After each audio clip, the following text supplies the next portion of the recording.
안녕하세요. 세상 속의 제자도 채널 구독자 여러분, 반갑습니다.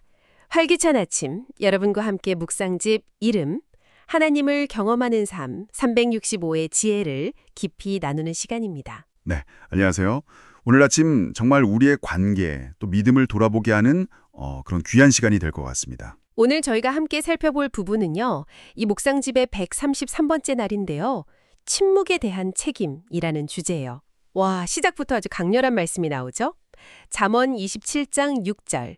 친구의 꾸지람은 진실하지만 원수의 입맞춤은 거짓되다. 세번역. 이 구절이요. 처음엔 좀 차갑게 느껴질 수도 있겠다 싶어요. 그렇죠. 꾸지람보다는 당연히 입맞춤이 특히 좋으니까요. 사람은 다 그렇잖아요. 근데 이 짧은 구절 안에 관계의 본질, 특히 우리 신앙 공동체 안에서 관계를 어떻게 맺어야 하는가에 대한 상당히 중요한 통찰이 담겨 있습니다. 맞아요. 그래서 오늘 이 묵상 내용을 바탕으로 한번 진정한 우정이란 뭘까? 또 왜 때로는 좀 듣기 싫은 진실이 필요한가? 그리고 그냥 좋은 게 좋은 거지 하는 그런 태도나 침묵이 어쩌면 위험할 수도 있다는 거? 이런 이야기들을 좀 더 깊이 파고들어 보려고 합니다. 우리 세상 속의 제자도를 살아가는 여러분의 실제 관계에 한번 적용해 볼 만한 지혜를 찾아보면 좋겠어요. 네, 좋네요. 자, 그럼 본격적으로 시작해 볼까요? 이 잠언 27장 6절 말씀부터 좀 더 풀어보면 좋겠어요. 친구의 꾸지람은 진실하지만 원수의 입맞춤은 거짓되다. 이 대비가 참 인상적이에요. 네네. 핵심은 그 말의 출처, 그리고 의도에 있는 것 같아요. 그러니까 친구의 꾸지람, 책망이라고 할 수 있겠죠. 이게 당장은 마음을 좀 아프게 할 수는 있지만 그 밑바탕에는 친구를 정말 아끼고 사랑하는 그 진실한 마음이 있다는 거죠. 아, 진실한 마음이럼. 네, 반면에 원수의 입맞춤, 그러니까 아주 달콤하고 듣기 좋은 말 속에는 상대를 속이거나 어쩌면 해하려는 그런 거짓된 의도가 숨어 있을 수 있다는 경고입니다. 그러니까 겉으로 느껴지는 감정 너머의 진실을 봐야 한다. 이런 메시지겠죠. 듣고 보니 정말 그렇네요. 겉으로 드러나는 말의 온도, 이게 다가 아니라 그 속에 담긴 진심을 잘 분별해야 한다. 이런 말씀이시군요. 이 묵상집에서는 이 지점을 설명하려고 아주 중요한 분의 사례를 들고 있어요. 바로 예수님이시죠. 근데 예수님의 방식이 우리가 보통 생각하는 좋은 관계, 이런 모습과는 좀 달랐다는 점이 저는 좀 흥미로웠어요. 그렇습니다. 묵상집은 예수님께서 죄를 깨달은 사람들을 대하신 방식을 좀 주목하는데요. 무조건 위로하고 감싸주기보다는 그들 스스로 자기 죄를 정면으로 딱 마주하고 해결하도록 이끄셨다는 점, 이게 핵심인 것 같아요.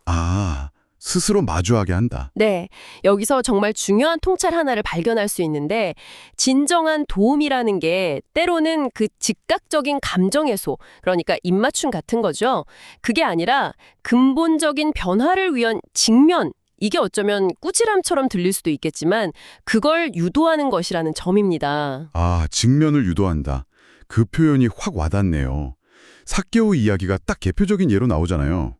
누가복음 19장 보면 삭개오가 예수님 만나고 스스로 막 죄책감을 느껴서 내 소유 절반을 가난한 자들에게 주겠습니다. 누구 것을 속여 빼앗았다면 4배로 갚겠습니다. 이렇게 구체적으로 행동 계획을 딱 밝혔을 때 예수님 반응이 참 인상 깊어요. 네, 맞아요. 예수님이 아이고 그래 마음고생 많았겠구나. 괜찮다 괜찮아. 이렇게 그를 안심시키는 데만 집중하셨지 않았다는 거죠. 오히려 삭개오가 스스로 결단하고 행동으로 회개를 증명하는 그 과정을 이렇게 지켜보시면서 그 후에 오늘 구원이 이 집에 이르렀다고 선포하셨죠. 네네. 그러니까 삭개오 스스로 문제를 해결할 기회를 주신 거예요. 이게 그냥 피상적인 위로를 넘어서는 진짜 회복으로 이끄는 방식이었다. 이렇게 묵상집은 해석하는 것 같아요. 제자들을 대하실 때도 좀 비슷했던 것 같아요, 보면. 믿음 없는 모습 보이거나 좀 세상적인 생각할 때 그냥 안 넘어가시고 때로는 정말 엄하게 꾸짖으셨잖아요. 베드로한테 사탄아, 네 뒤로 물러가라. 이 장면은 정말 진짜 충격적이기도 하고요. 맞습니다. 이게 어떻게 사랑의 표현이지 이런 의문이 들 수도 있고요. 바로 그 지점이 묵상집이 강조하는 부분입니다.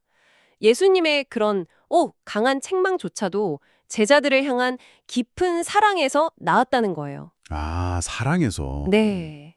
미움이나 분노가 아니라 그들이 잘못된 길로 가는 걸 너무 안타까워하시고 바로잡아주려는 그 진실한 마음의 표현이었다는 거죠. 묵상집은 이걸 두고 예수님께서 친구들을 너무나도 사랑하셨기 때문이라고 딱 잘라 말합니다.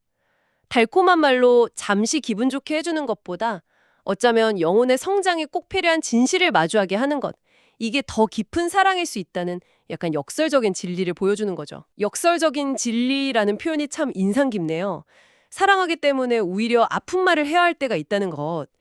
그런데 이 묵상집은 여기서 질문의 방향을 우리 자신에게로 딱 돌려요.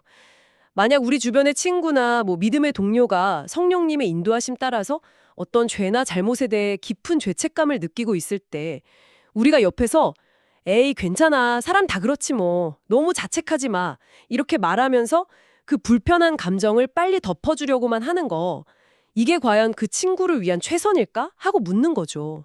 이게 정말 중요한 질문인 것 같아요. 우리 대부분은 좀 갈등을 피하고 싶어하고 그렇죠. 좋은 관계 유지하고 싶은 마음이 크잖아요. 그래서 상대방이 불편한 감정을 느끼면 빨리 그걸 해소시켜 주려는 경향이 있죠. 하지만 묵상집은 바로 그 지점에서 우리한테 경고를 하는 겁니다. 그게 혹시 원수의 입맞춤 같은 역할을 하는 건 아닌지 돌아보라는 거죠. 맞아요. 묵상집 표현이 상당히 직설적이에요.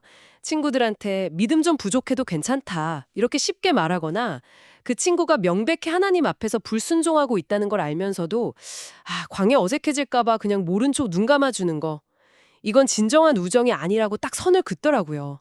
특히 일부러 외면한다면 그것은 참된 우정이 아니다. 이 문장에 제 마음에 콕 박혔어요. 네, 저도 그 부분이. 외면이나 침묵이 때로는 적극적인 동의보다 더 해로울 수 있겠다는 생각이 확 들더라고요. 그 부분에서 다시 책망과 입맞춤의 대조가 아주 선명해지는 거죠. 묵상집도 인정하듯이 인간적으로는 당연히 책망보다 입맞춤이 훨씬 더 마음을 기쁘게 하죠. 그렇죠. 누구나 비판보다는 칭찬, 위로 이걸 원하잖아요. 아픈 지적은 당장 귀에 거슬리고 관계를 불편하게 만들 수 있으니까요. 듣기 좋은 입맞춤, 그러니까 거짓된 위로나 무책임한 동조가 친구를 죄나 어떤 잘못된 상태에 안심시켜버린다면, 그래서 그 상태에 그냥 계속 머물게 만든다면 그 결과는 처음에 들었던 아픈 책망보다 훨씬 더 파괴적일 수 있다는 겁니다. 와, 파괴적이라는 단어가 주는 무게감이 상당하네요. 네. 친구를 안심시켜 죄를 짓고도 편안하게 만든다면 훨씬 더 파괴적일 수 있다. 이 문장은 정말 우리의 어떤 안일함을 깨뜨리는 강력한 메시지라고 생각해요. 친구를 위한다고 생각해서 건넨 위로나 침묵이 오히려 그 친구를 더 깊은 영적 위험에 빠뜨릴 수 있다는 말이군요.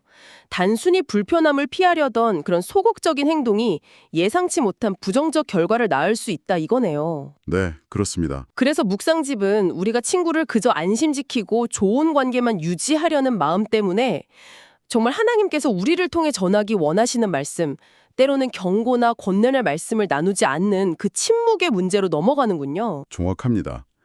여기서 오늘 묵상의 핵심 키워드죠. 침묵의 책임이라는 게 등장합니다. 우리가 마땅히 해야 할 말을 하지 않는 것, 특히 영적인 문제에 대해서 침묵하는 게 그냥 단순히 중립적인 태도가 아닐 수 있다는 거예요. 중립이 아니다. 네, 묵상집은 이 지점을 설명하려고 에스겔 33장 6절 말씀을 인용하는데 그 내용이 상당히 엄중해요.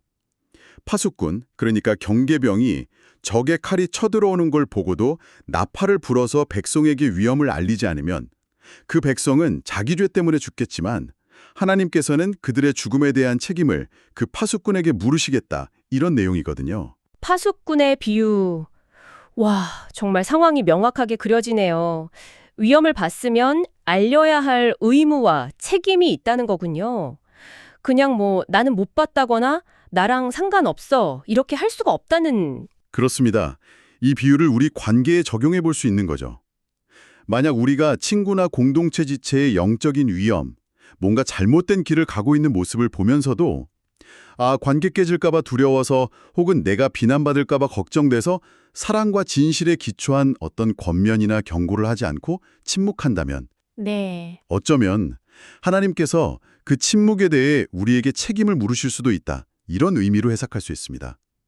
이게 단순히 남의 일에 간섭하라는 뜻은 절대 아니고요. 진정으로 상대를 사랑한다면 용기를 내서 사랑 안에서 진리를 말하라 라는 권면과 연결되는 거죠. 에베소서 말씀이요. 네, 물론 그 방식과 태도는 정말 지극히 신중하고 지혜로워야겠죠. 뭐 비난이나 정죄가 아니라 진정한 회복을 돕기 위한 사랑의 발로여야 하고요. 하지만 핵심은 침묵 자체가 항상 안전하거나 옳은 선택은 아니라는 겁니다. 와, 침묵의 책임. 이 말이 오늘 하루 종일 제 마음속에 계속 맴돌 것 같아요. 듣기 좋은 말만 하는 게 능사가 아니고 때로는 아프더라도 진실을 이야기하는 것이 진짜 사랑일 수 있다는 것. 그리고 그 진실을 말해야 할 때 침묵하는 곳에는 책임이 따른다는 것까지. 아, 오늘 하나님을 경험하는 삶 365 묵상집 통해서 정말 많은 걸 생각하게 되네요. 진정한 우정과 사랑의 표현 방식에 대해 다시 한번 고민하게 됩니다. 결국 관건은 사랑과 진실 사이의 균형을 어떻게 잡을 것인가 이거인 것 같습니다. 묵상집의 메시지는 우리에게 어느 한쪽으로 너무 치우치지 말라고 권고하는 것 같아요. 진실이 빠진 사랑은 상대를 방종으로 이끌 수 있고 그렇죠. 또 사랑이 빠진 진실은 그냥 날카로운 비난이 돼서 깊은 상처만 남길 수 있으니까요. 이 둘 사이에서 지혜롭게 행하는 것, 이게 정말 중요하겠죠? 네, 정말 그렇습니다. 사랑과 진실? 말은 쉬운데 실제 관계 속에서 실천하기란 참 어려운 과제인 것 같아요. 세상 속의 제자도를 살아가시는 우리 구독자 여러분, 오늘 나눈 이야기가 여러분의 삶과 관계에 어떤 생각거리를 던져주나요? 혹시 지금 여러분의 관계 속에서 진실한 꾸지람이 필요한 순간은 아닌지, 혹은 반대로 거짓된 입맞춤으로 안일함 쪽에 머물게 하고 있는 관계는 없는지 한번 돌아보는 시간이 되면 좋겠습니다. 어떻게 하면 그런 피상적인 위로를 넘어서 서로에게 진정으로 영적인 유의를 주는 친구, 동역자가 될 수 있을지 함께 고민해보면 좋겠네요. 그래서 마지막으로 이 질문을 여러분께 한번 던져보면서 마무리하고 싶습니다.